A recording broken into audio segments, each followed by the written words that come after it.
Oremos. Nuestro Padre y nuestro Dios, te damos gracias una vez más por el grato privilegio que nos concedes de venir a este lugar para abrir tu palabra y estudiar las profecías del fin. Pedimos, Señor, la bendición de tu Espíritu Santo. Danos claridad de pensamiento y danos la disposición de aceptar lo que tienes para nosotros en este tema. Te damos gracias por escuchar nuestra oración, pues te lo pedimos en el nombre de Jesús. Amén. Quiero extenderle a todos los que han venido en el día de hoy una bienvenida muy cordial. Estamos contentos de que nos estén acompañando para esta sesión. Quiero también saludar a todas aquellas personas que nos están viendo vía satélite en las pantallas de televisión en diferentes países de habla hispana en el mundo. Nos alegra mucho que hayan tomado el tiempo para estar con nosotros. Si recuerdan bien, la vez pasada estudiamos el tema sobre la segunda bestia de Apocalipsis, el capítulo 13. Y dimos 12 características de esta segunda bestia. Ahora, en nuestro tema de hoy, ya que la vez pasada estudiamos las características a la luz de la Biblia, esta noche queremos ver el cumplimiento de estas profecías a la luz de la historia. Así que lo que voy a hacer es voy a tomar mis notas con referencias históricas y vamos a ver cómo se aplica esta profecía por sus 12 características a un poder, una superpotencia mundial que existe hoy. Quiero decirles para comenzar que esta segunda bestia de Apocalipsis 13, la bestia que tiene 2 cuernos como de cordero, representa en realidad a los Estados Unidos de Norteamérica. Y lo que quiero hacer es estudiar estas 12 características a la luz de la historia. Así que vamos a tomar el tiempo en nuestro tema de hoy para estudiar estas 12 características desde una perspectiva del cumplimiento histórico. Ahora, si ustedes recuerdan, la primera característica que analizamos la vez pasada es que este poder de Apocalipsis 13 es representado por una bestia. Y nos dimos cuenta que una bestia representa una nación o un reino. Necesitamos preguntarnos si los Estados Unidos de América es una nación o es un reino. Y la respuesta es que sí. Así que la primera característica es que una bestia representa un reino. Y los Estados Unidos de Norteamérica es una nación o un reino. Ahora alguien podría decir, bueno, Pastor Bor, pero eso se le podría aplicar a cualquier nación del mundo. Y es cierto, si tuviéramos nada más esta sola característica, podríamos decir que se aplica a cualquier nación del mundo. Pero vamos a ver que las otras características especifican que se está refiriendo a los Estados Unidos. La segunda característica que vimos la vez pasada es que esta nación se iba a levantar alrededor del año 1798, cuando la primera bestia de Apocalipsis 13 recibió su herida mortal. Es interesante notar que el fundador de la iglesia metodista, Juan Wesley, dijo en el año 1754, 3 décadas antes de que esa primera bestia recibiese su herida mortal, las siguientes palabras. Dijo Wesley: otra bestia aún no se ha levantado, pero no puede estar muy lejos, pues ha de aparecer al final de los 42 meses de la primera bestia. Es decir, Wesley reconocía en 1754 que la primera bestia estaba llegando al final de su carrera y que una segunda bestia se iba a levantar muy pronto, según dice en esa cita. Ahora preguntamos, ¿será que los Estados Unidos se levantó alrededor del año 1798? La respuesta es que sí. La Declaración de Independencia de los Estados Unidos se firmó en 1776. La Constitución de los Estados Unidos se ratificó en el año 1787. Las primeras 14 enmiendas de la Constitución se firmaron y se decretaron en 1791. Y el primer país en reconocer a los Estados Unidos como una nación o como un gobierno fue el gobierno de Francia en el año 1798, el mismo año en que la primera bestia recibió su herida mortal.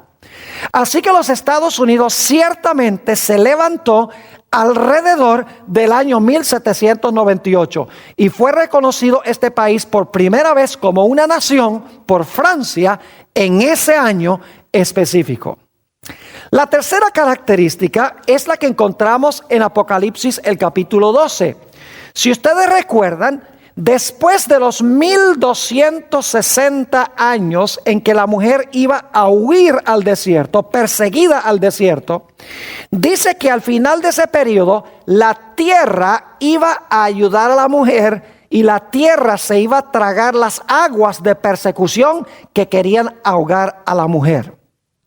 Ahora, no cabe duda de que los Estados Unidos es representado por la tierra, porque la historia nos dice que de Europa huyeron muchedumbres de personas aquí a los Estados Unidos buscando libertad de conciencia, buscando adorar a Dios de acuerdo a los dictámenes de su propia conciencia.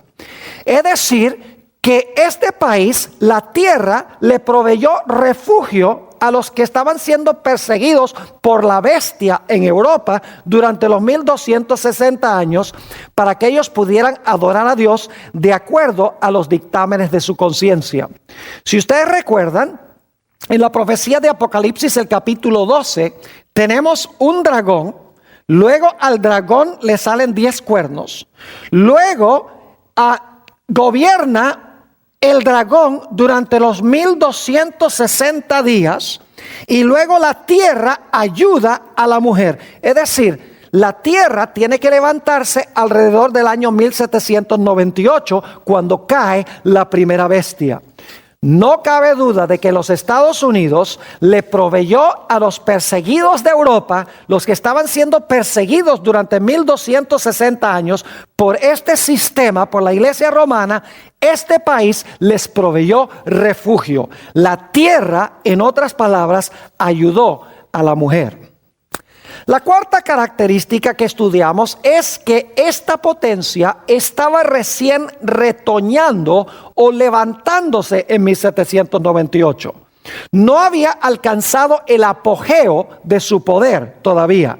Estaba recién, dice en Apocalipsis 13, subiendo de la tierra. Y vimos que esa palabra subiendo en realidad se usa para describir el crecimiento silencioso de una planta que se está levantando de la tierra. Además de eso, notamos en Apocalipsis 13 que esta bestia tiene 2 cuernos como de cordero. No dice cuernos como de carnero, que ya es una oveja bien crecida, adulta. Dice que tiene 2 cuernos como de cordero. Es decir, está recién retoñando en 1798, recién levantándose y no ha alcanzado todavía el apogeo de su poder. Yo pregunto, ¿los Estados Unidos se estaba recién levantando en el año 1798 silenciosamente como una planta? Sí, porque los Estados Unidos no tuvo que pelear contra ninguna de las potencias anteriores. No se levantó en medio de guerras contra los poderes de Europa, sino que vino acá y se levantó como una planta silenciosa. Es interesante notar en el libro de G.A. Townsend, el libro se titula El Nuevo Mundo comparado con el Antiguo, en la página 462, él dice, como una semilla silenciosa, crecimos hasta llegar a ser un imperio, hablando de los Estados Unidos. Fíjese que este es un historiador secular, o sea, no es religioso, él no sabe nada de Apocalipsis 13. Y sin embargo dice, como una semilla silenciosa, crecimos hasta llegar a ser un imperio. Así que los Estados Unidos estaban recién subiendo de la tierra en 1798. Dicho sea de paso, en Apocalipsis 12 encontramos que la tierra representa el territorio de los Estados Unidos que le dio refugio a los perseguidos en Europa. En Apocalipsis 13, la bestia que se levanta de la tierra representa el gobierno que se levanta en ese territorio. Es decir, la tierra es el territorio y la bestia que se levanta de la tierra ya es el país o la nación que se está levantando en ese territorio. La característica número 5 es que esta segunda bestia se levanta de la tierra y no se levanta del mar. Ustedes recuerdan que las demás bestias de Daniel capítulo 7 se levantaron del mar. El león, el oso, el leopardo, el dragón, todos se levantaron del mar. Ahora, es interesante notar que esta potencia, que llegó a ser potencia, no se levantó del mar. Es decir, no puede haberse levantado en Asia, ni puede haberse levantado en Europa. El león y el oso son países asiáticos. El leopardo y el dragón son países europeos. Y dice que estos todos se levantan del mar. Esta segunda bestia se levanta de la tierra. Es decir, tiene que levantarse no en Asia ni en Europa, sino que tiene que levantarse en un lugar diferente, en un lugar distinto. Ahora, en las profecías, las aguas representan muchedumbres, naciones, lenguas y pueblos.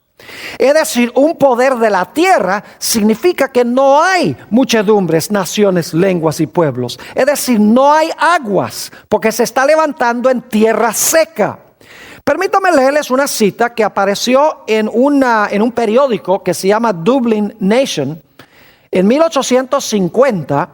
Dice esto en cuanto a los Estados Unidos. Este es un periódico irlandés, está siendo publicado en Irlanda. Dice, un imperio americano se está levantando. Nosotros los isleños, es decir, los irlandeses, no tenemos ni la menor idea de los eventos extraordinarios que en medio del silencio de la tierra están añadiendo diariamente al poder y al orgullo de esta nación gigantesca. Fíjense que este es un periódico no religioso, sino secular.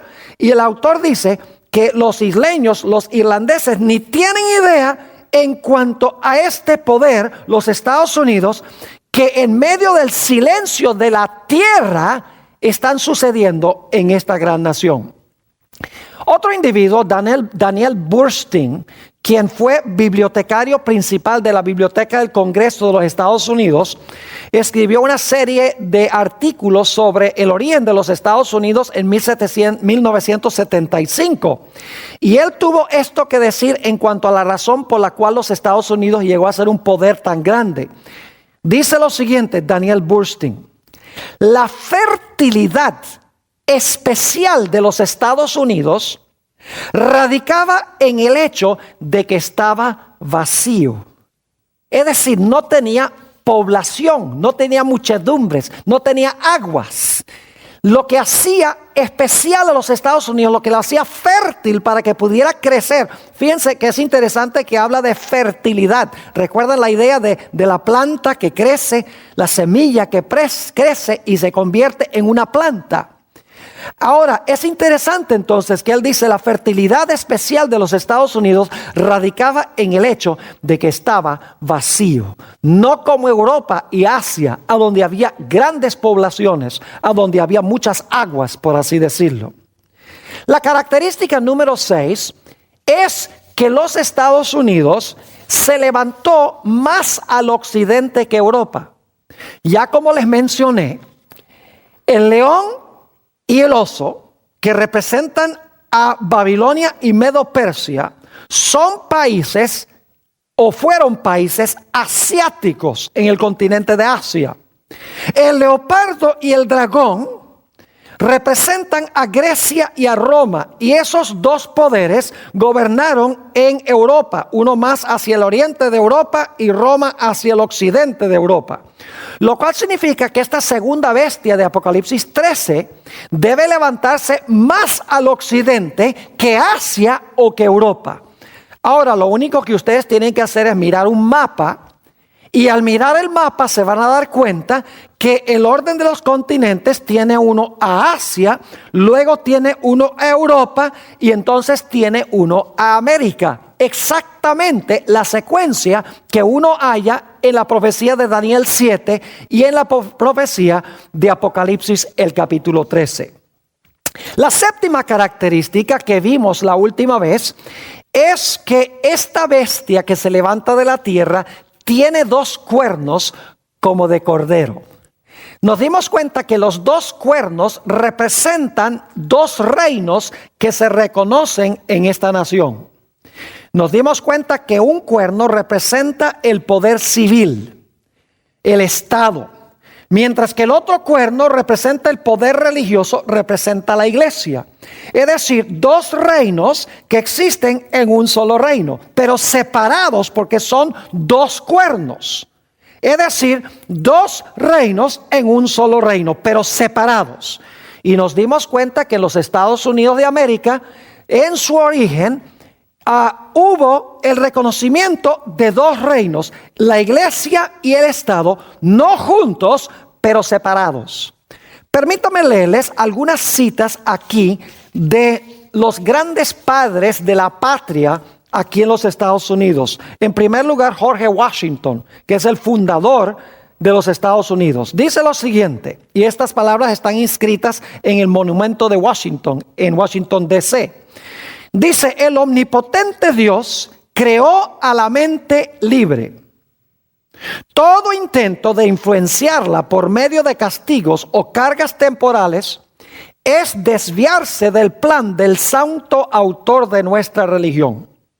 Ninguna persona se verá obligada a frecuentar o apoyar ninguna adoración religiosa o ministerio, ni sufrirá por causa de sus opiniones religiosas o creencias religiosas, sino que todos dispondrán de libertad para profesar y defender por la argumentación sus propias opiniones en materia de religión. Es decir, George Washington dijo: nadie puede obligar a nadie a practicar cierta religión. Todos son libres de practicar su religión, porque la religión es algo que tiene que ver con la relación del individuo con Dios, no del gobierno con el individuo. Tenemos también las palabras de Thomas Jefferson, que fue el arquitecto de la Constitución de los Estados Unidos.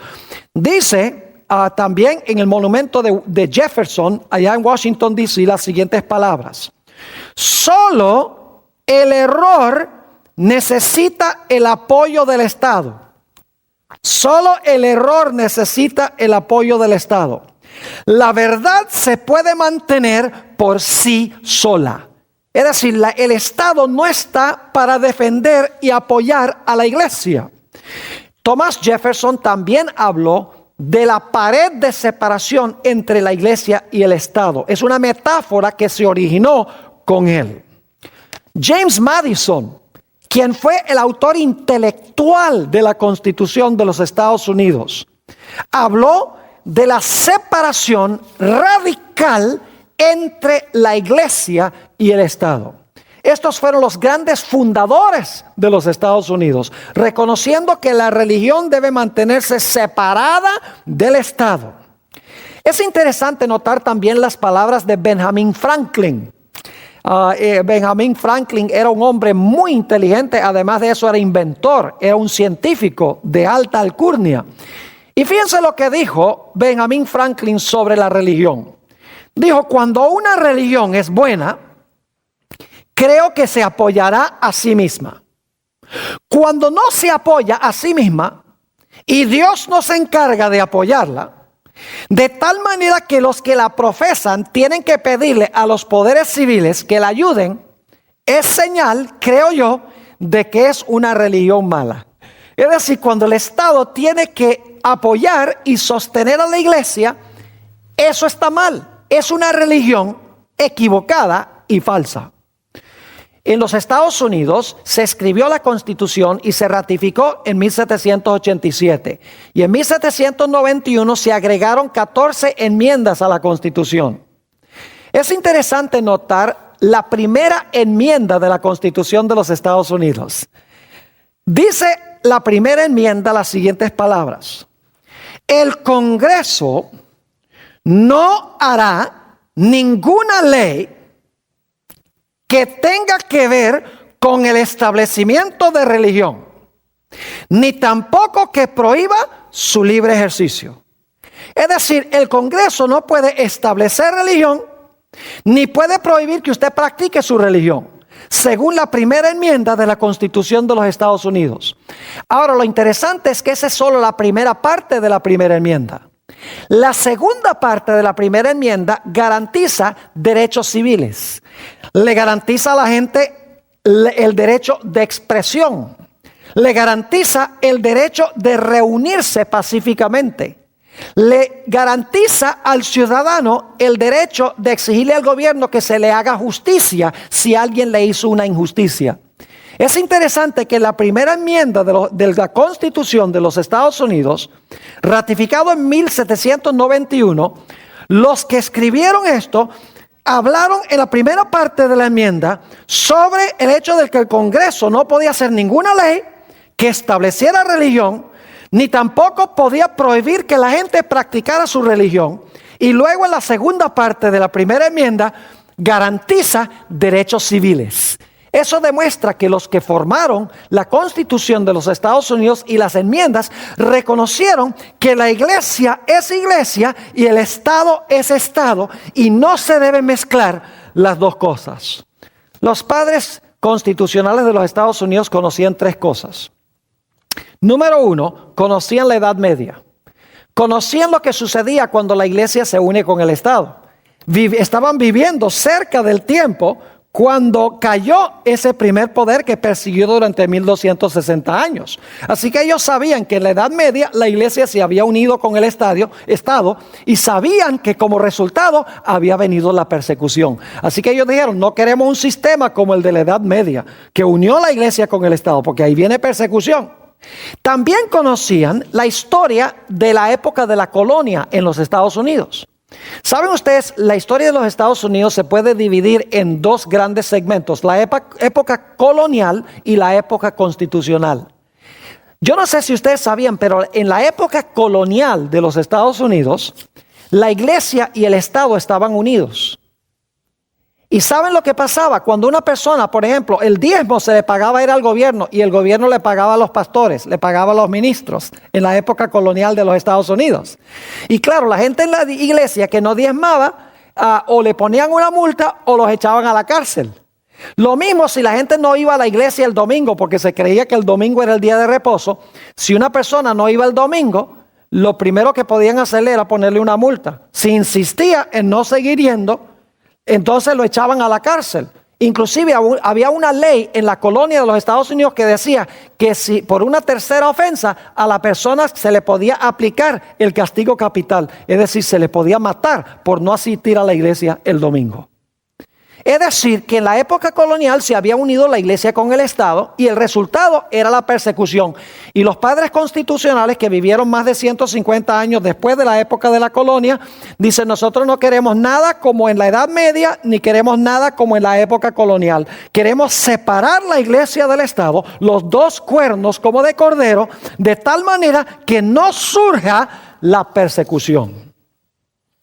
Ahora es interesante notar que la profecía nos dice que esta bestia que tiene dos cuernos como de cordero, dos principios en armonía con Cristo, porque el cordero representa a Cristo. Cristo reconoció dos reinos. Jesús dijo: dad a César lo que es de César y a Dios lo que es de Dios. Dijo: mi reino no es de este mundo. ¿Ve? Dice: hay un reino de este mundo y hay el reino mío.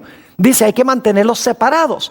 Pero es interesante notar que según la profecía de Apocalipsis 13, esta bestia que profesaba tener dos principios como los de Cristo, iba a terminar hablando como un ¿qué? Iba a terminar hablando como un dragón.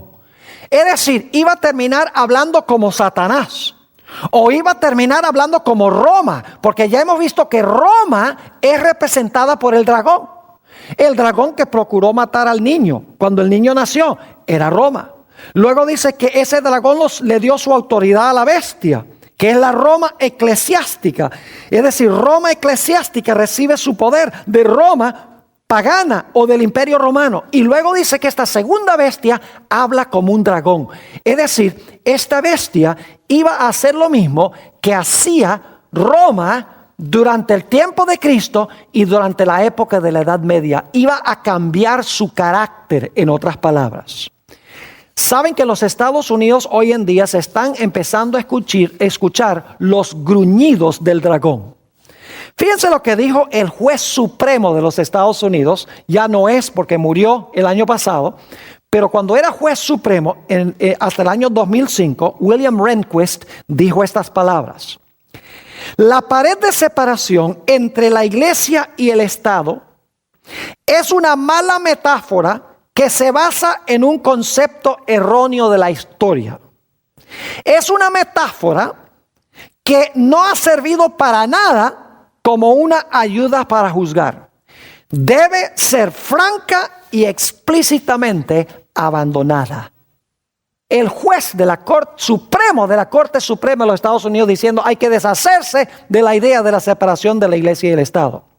Roberto Grant, uno de los líderes de una organización que se llama La Voz Cristiana. Esa organización ya no existe, pero fue hace algunos años y demuestra cuál es el sentir que hay en los Estados Unidos en el presente.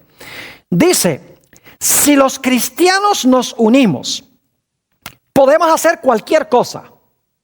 Podemos implementar cualquier ley o enmienda. Y esto es precisamente lo que tenemos la intención de hacer.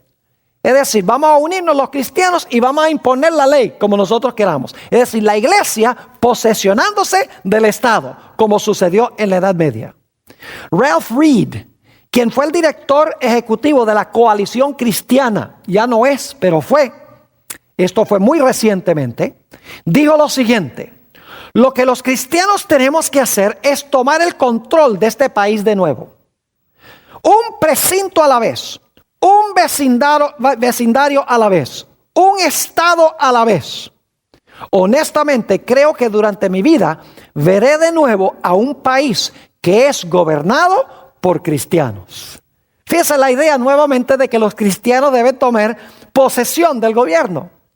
Keith Fournier, que escribió un libro que se llama Católicos Evangélicos y que por mucho tiempo fue el director ejecutivo de una organización de Pat Robertson que se llama Centro Americano de la Ley y la Justicia, dijo estas palabras: derribemos este muro. Y lo puso con un signo de exclamación. Ahora, cuando uno mira la Corte Suprema de los Estados Unidos, uno se da cuenta que hay gran peligro con la separación de la iglesia y el Estado. La Corte Suprema de los Estados Unidos tiene 9 jueces. Y en el presente, 5 de esos jueces son católicos romanos. 4 de ellos son ultraconservadores. Los nombres de los 5 son el juez Thomas, el juez Scalia, el juez Kennedy, el juez Roberts y el más reciente, Samuel Alito. Son personas que traen la idiosincrasia católica a un país protestante. La idea de que la iglesia y el Estado deben estar unidos. Es decir, que el Estado debe beneficiar y debe ayudar a la iglesia. Es interesante notar no solamente el hecho de que en la Corte Suprema hay 5 jueces católicos, que algunos de ellos, Thomas y Scalia, y Roberts y Alito, dicen abiertamente que la separación de iglesia y Estado no debe existir en este país. Pero es interesante notar lo que dicen los ministros protestantes también. Por ejemplo, W.A. Criswell, quien por mucho tiempo fue pastor de la iglesia más grande en los Estados Unidos, la Iglesia Bautista del Sur en Dallas, Texas, y que también fue presidente de la Convención Bautista del Sur, dijo estas palabras: yo creo que esta idea de la separación de la iglesia del Estado es el figmento de la imaginación de un incrédulo. Pat Robertson, del 700 Club, muy reconocido por su programa, su canal de televisión, dijo lo siguiente: entre los protestantes y católicos tenemos suficientes votos para dominar el país. Y cuando la gente diga, ya basta, nosotros vamos a tomar las riendas. Imagínense, palabras que suenan como la voz del dragón. La iglesia posesionándose del Estado. Keith Fournier, que ya mencioné, dijo estas palabras: la pared de separación entre la iglesia y el Estado, que fue edificada por humanistas seculares y otros enemigos de la libertad religiosa, tiene que caerse. Esa pared es una mayor amenaza para la sociedad que lo que era el muro de Berlín. Aquellos que se oponen a nuestros puntos de vista son los nuevos fascistas. George Bush, el presidente ahora de los Estados Unidos, firmó una dirección ejecutiva, una orden ejecutiva de que el gobierno podía tomar dinero federal para darle a las iglesias para que lleven adelante su obra de caridad. Es una violación de la separación de iglesia y Estado. Además de eso, él aprobó que el gobierno puede tomar dinero público que reciben de nuestros impuestos y se lo pueden dar a los padres para que los padres manden a sus hijos a escuelas sectarias, es decir, a escuelas religiosas. Una violación abierta de la separación de iglesia y Estado. Lo que es más aterrador, y ustedes lo vieron recientemente, fue la reacción a la muerte del Papa Juan Pablo II. Fue algo extraordinario. Por 3 semanas uno no podía ver ninguna otra noticia, sino la noticia en cuanto a la muerte de Juan Pablo II en todos los canales de las noticias. Imagínense que el Vaticano es la nación más pequeña, una de las más pequeñas, posiblemente Mónaco sea igual, pero es una de las naciones más pequeñas del mundo. No tiene ejército, ni tiene armamentos. Y sin embargo, por 3 semanas no se podía saber nada sino en cuanto a la muerte del Papa. 80 líderes de países del mundo fueron allá representando a sus respectivos países. 200 países estaban representados allí. Las grandes religiones estaban representadas. Habían líderes budistas, habían líderes hinduistas, habían líderes judíos, inclusive habían líderes musulmanes. 3 presidentes de los Estados Unidos estuvieron allí, junto con Condoleezza Rice, y también estaba presente Bill Clinton allí. Y apareció una foto en el periódico con todos estos representantes de los Estados Unidos arrodillados delante del féretro de Juan Pablo II. 300,000 personas se reunieron en la plaza de San Pedro para presenciar el funeral de Juan Pablo II. 5 millones de personas entraron a la ciudad de Roma para este evento. Algunas personas se pararon por 24 horas en cola, esperando nada más ver el cuerpo de Juan Pablo II. Si ustedes recuerdan que cuando se dio la herida mortal, no había país en el mundo que quería tener una relación con esta potencia. Los tiempos ciertamente han cambiado grandemente. La Biblia dice que esta bestia tenía 2 cuernos de cordero, pero que habló como un dragón. Y estamos empezando a escuchar la voz del dragón. La característica número 8 es que esta potencia tiene que ser un poder de alcance global, militarmente, políticamente y económicamente. Y la razón por la cual sabemos esto es porque prohíbe comprar y vender, manda a matar a nivel global los que no reciban la marca de la bestia, tiene que tener gran influencia militar, política y económica en todo el mundo. Es decir, que en Apocalipsis 13 tenemos 2 poderes de extensión global. Un poder que gobernó 1260 años y que en 1798 recibió una herida mortal. El otro poder que en ese mismo año, 1798, estaba levantándose al poder y que iba a cobrar proporciones globales. Es decir, estos 2 poderes iban a tener influencia global e iban a existir en el mundo alrededor del mismo tiempo. ¿Qué podríamos decir del crecimiento de los Estados Unidos? Empezó pequeño. ¿Podrían ustedes decir que los Estados Unidos es un poder, una potencia global, militarmente, políticamente y económicamente? Claro que sí.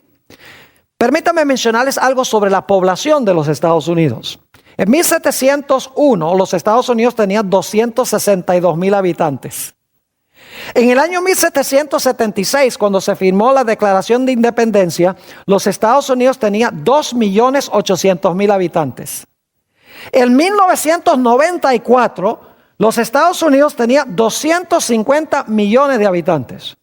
Y en el año 2006, miré el último censo, tiene 300 millones de habitantes. Ha crecido y ha llegado a ser una potencia global. Los Estados Unidos tenían en 1776 13 colonias. No se llamaban estados. En el año 2006 hay 50 estados con una extensión geográfica de 2.8 millones de millas cuadradas. Los Estados Unidos es incomparable en su armamento militar y tiene que ser un poder militar porque los que no reciban la marca de la bestia van a ser muertos. Uno cuando mira las armas sofisticadas que tiene este país, nucleares, portaaviones, misiles teledirigidos, aviones supersónicos, ciertamente los Estados Unidos es una potencia que puede implementar el decreto de muerte a nivel global. ¿Y qué diríamos del alcance económico global de los Estados Unidos? En realidad, toda la economía del mundo se basa sobre la economía de los Estados Unidos. ¿Y qué diríamos políticamente de los Estados Unidos? Ustedes saben que tiene la nariz inmiscuida en los asuntos políticos de cada país del planeta Tierra. Es decir, que hay dos superpotencias al final. Una que cayó en 1798 después de gobernar 1260 años y la otra que se estaba levantando en ese tiempo que cobró poderío mundial. Característica número 9. Apocalipsis 13 nos dice que las dos bestias, la primera que gobernó 1260 años y la segunda que se levanta de la tierra con dos cuernos como de cordero, iban a gobernar contemporáneamente.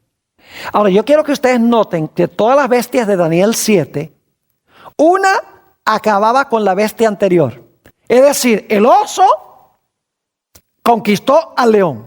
El leopardo conquistó al oso. El dragón conquistó al leopardo.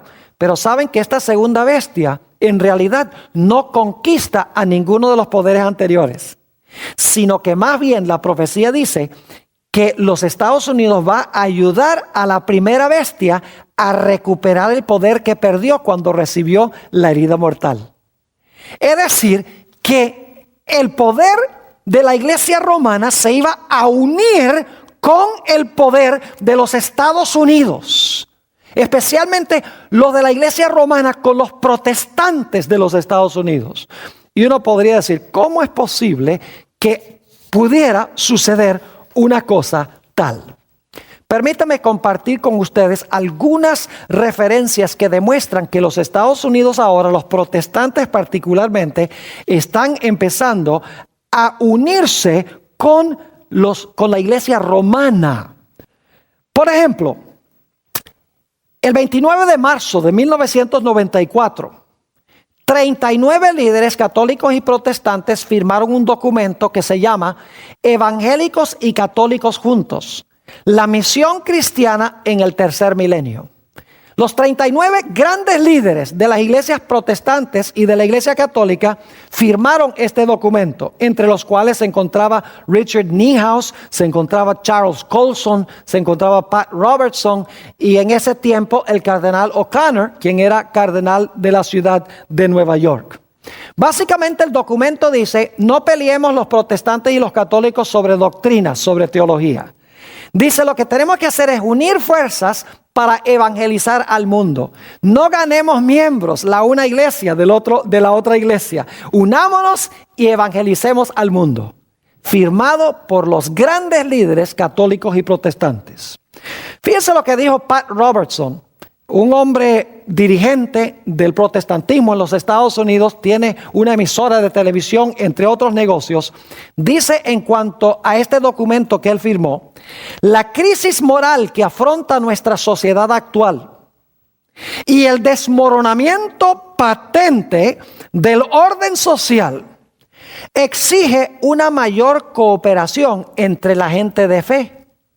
Ha llegado el momento de echar a un lado nuestras pequeñas diferencias doctrinales y enfocarnos en Cristo Jesús. Yo apoyo este documento, dice Pat Robertson, porque creo que es imperativo que trabajemos para unir al cuerpo de Cristo.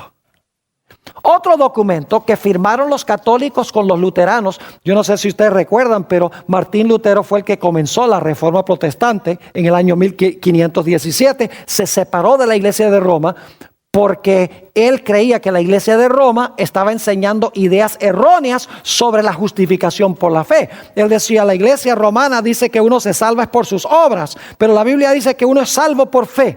Pues saben ustedes que por un periodo de 33 años, los teólogos de la Iglesia Luterana, 61,5 millones de miembros en la Iglesia Luterana, se unieron con los teólogos de la Iglesia Católica para estudiar de nuevo el asunto de la justificación por la fe.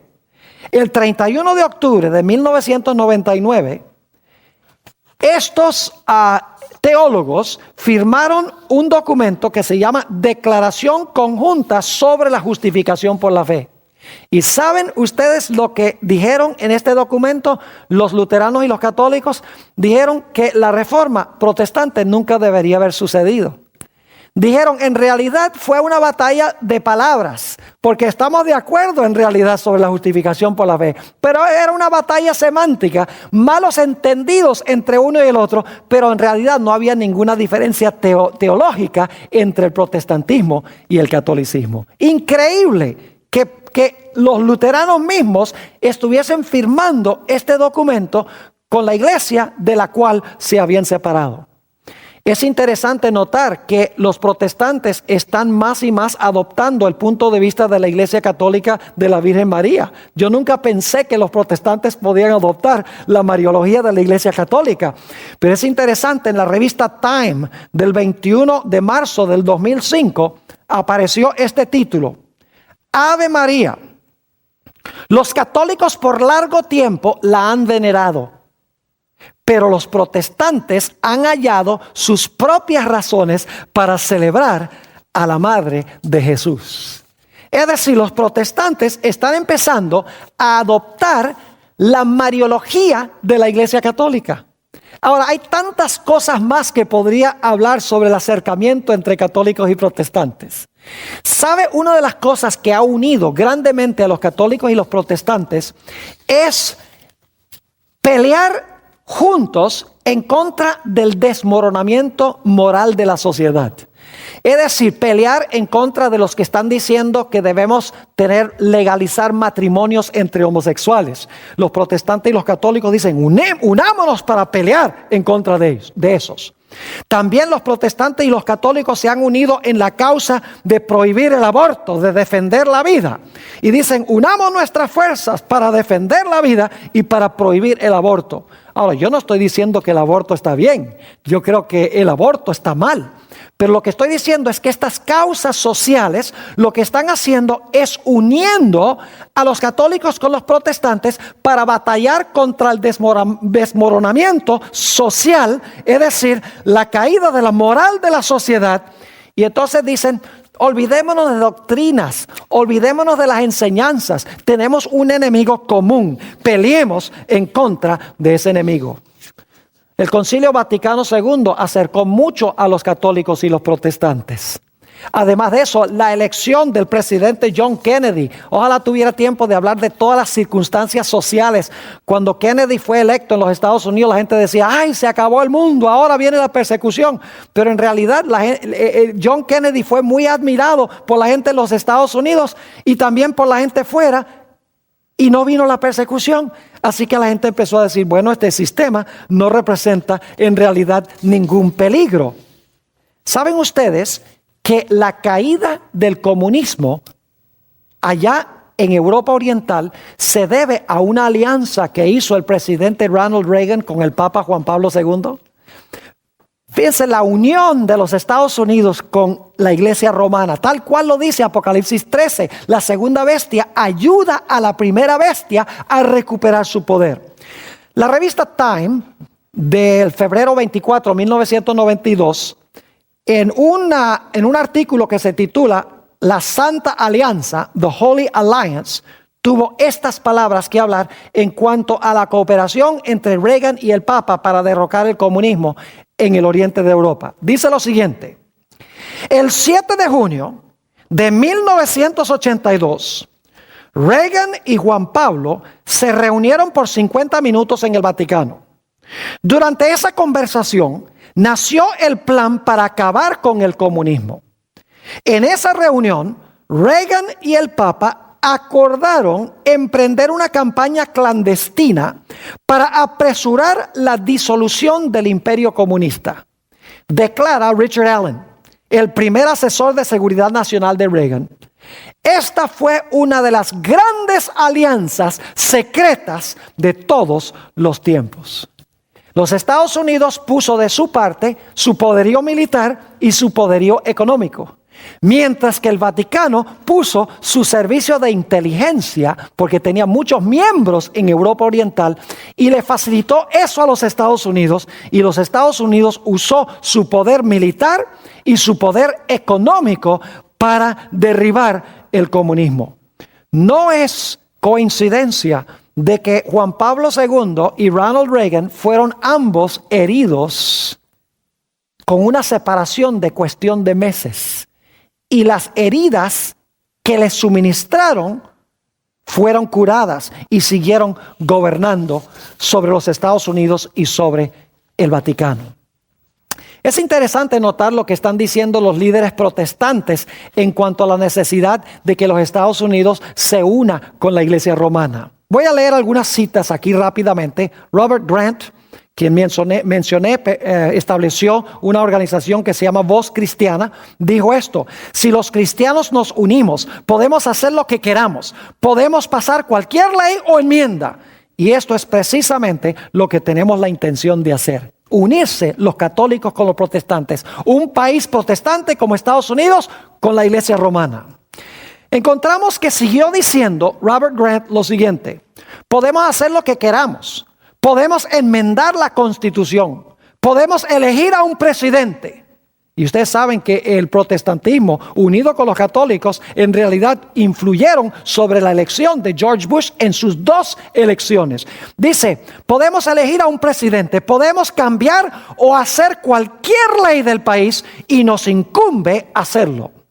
Ralph Reed, de gran influencia en la coalición cristiana, dijo estas palabras: resulta obvio que algunas enseñanzas son más importantes que otras, y debemos estar de acuerdo en esos puntos esenciales, mientras que al mismo tiempo damos cierta flexibilidad en otros puntos que son menos esenciales para la fe. Es decir, las diferencias entre protestantes y católicos, echémoslas a un lado y unámonos en lo que tenemos en común. Ya mencioné W.A. Criswell, quien fue presidente de la Convención Bautista del Sur y pastor de la iglesia más grande en esa época, bautista, que quedaba en la ciudad de Dallas. Dijo estas palabras: no conozco a ningún grupo que esté más comprometido con las doctrinas fundamentales del cristianismo que la iglesia católica. Un bautista diciendo eso. ¿Qué diríamos de Billy Graham? Note las palabras de Billy Graham, el decano de los evangelistas. Dice esto: me he dado cuenta que mis creencias son esencialmente las mismas que sostienen los católicos romanos ortodoxos. Increíble. En 1981, Billy Graham dijo que el Papa Juan Pablo II era el mayor líder moral del mundo y también el más grande evangelista. Continuó diciendo esto, Billy Graham: mis viajes por todo el mundo y los contactos que he tenido con los pastores de todas las denominaciones me han convertido en un ser ecuménico. Nos separa la teología y en algunos casos la cultura y la raza, pero nada de eso me importa ya. En el programa Good Morning America, Billy Graham declaró las siguientes palabras: yo admiro al Papa, los dos hablamos sobre los mismos asuntos morales. El Papa Juan Pablo II proclamó una encíclica que se titula Ut Unum Sint, que todos sean uno, a donde él invita a todos los cristianos a unirse bajo el mismo liderazgo de la Iglesia romana. Benedicto XVI, el nuevo Papa, ha dicho que uno de los propósitos principales de su pontificado es unir a todos los grupos religiosos. Juan Pablo II también escribió una carta pastoral, Dies Domini, invitando a todos los cristianos a observar el día domingo como el día de reposo. Y como la mayoría de los cristianos guardan el domingo, ya sean protestantes o católicos, es un punto que ellos pueden tener en común. Tenemos que cubrir rápidamente las últimas características. La característica número 10 es que esta segunda bestia va a ser una imagen de la primera bestia. Ahora, ¿cómo fue la primera bestia? Si ustedes recuerdan, en primer lugar, la primera bestia unió la iglesia con el Estado. En segundo lugar, pensó que podía cambiar los tiempos de Dios, ya lo vimos. En tercer lugar, profesó que podía cambiar la ley de Dios. Y en cuarto lugar, persiguió a los que no estaban en armonía con ella. Es decir, que en los Estados Unidos va a haber un reflejo de lo que existió en Europa durante la Edad Media. Ahora, ¿se están viendo movimientos en los Estados Unidos para unir la iglesia con el Estado como era en Europa? ¿Se está viendo ese reflejo, esa imagen? Claro que sí. En los Estados Unidos, si ustedes oyen la predicación sobre las profecías, ustedes van a descubrir que las predicaciones, y no tengo tiempo de cubrirlo todo, la interpretación de las profecías es mayormente futurista o preterista. Es decir, que el anticristo se levantó en el Antiguo Testamento, Antíoco Epífanes, o que el anticristo se va a levantar allá en el futuro, en Jerusalén, después que la iglesia es raptada al cielo, y que se va a reconstruir el templo de Jerusalén allá. Los protestantes enseñan especialmente un anticristo futuro, mientras que los católicos enseñan un anticristo pasado. Y mientras tanto, vemos un reflejo de lo que fue en la Edad Media en los Estados Unidos y la gente no lo ve porque está mirando un panorama profético que no es bíblico. Está mirando a donde no es. En los Estados Unidos la mayoría de los cristianos guardan el domingo. Ese es el cambio en la ley. Al guardar el domingo están reconociendo la autoridad del que profesa haber cambiado el día. Además de eso, nos dice en Apocalipsis 13 que va a llegar el momento en que aquellas personas que no acepten la perspectiva profética, aquellas personas que no observen el falso día de reposo, van a ser perseguidos por causa de su fe. Característica número 11. Dice que este poder, esta segunda bestia, va a imponer la marca de la bestia. Es decir, no solo va a ser una imagen de la primera bestia, sino que va a imponer la marca de la primera bestia. Ahora, no hemos estudiado todavía la marca de la primera bestia. Ese será nuestro próximo tema. Vamos a hablar, el título del tema es Un árbol y un día. Y vamos a ver cuál es la marca de la bestia que va a imponer este país. Todavía este aspecto no se ha cumplido, pero se va a cumplir muy pronto. Finalmente, nuestra característica número 12 se encuentra en Apocalipsis 16:13, a donde a esta bestia que se levanta de la tierra con los dos cuernos como de cordero, dice que es el falso profeta. Se le llama el falso profeta. Ahora, necesitaría 2 o 3 sesiones para hablarles del concepto bíblico de un falso profeta. Un verdadero profeta manda al pueblo de Dios a obedecer la santa ley de Dios y a adorar al verdadero Dios. Los falsos profetas profesan adorar a Dios, pero al mismo tiempo lo que hacen es pisotear la santa ley de Dios. ¿Saben lo interesante? Es que dice en Apocalipsis el capítulo 13 y el versículo 13 que esta segunda bestia, el falso profeta, va a traer fuego del cielo a la tierra a la vista de los hombres. Saben que recientemente estuve viendo un programa en televisión, un programa religioso, donde un evangelista famoso, cuyo nombre no voy a mencionar, dice: yo he recibido revelaciones de Dios de que muy pronto yo voy a estar predicando en estadios, y en esos estadios va a caer fuego del cielo a la tierra, indicando así que el mensaje que yo estoy proclamando viene de Dios. Pero saben que este evangelista enseña que el domingo es el día de reposo. Y es uno de los individuos que quiere unir el protestantismo y el catolicismo. Y quiere derribar la pared de separación entre la iglesia y el Estado. Pero le está diciendo: yo soy un profeta y va a caer fuego del cielo un día cuando yo esté predicando en los estadios, en los Estados Unidos y diferentes partes del mundo.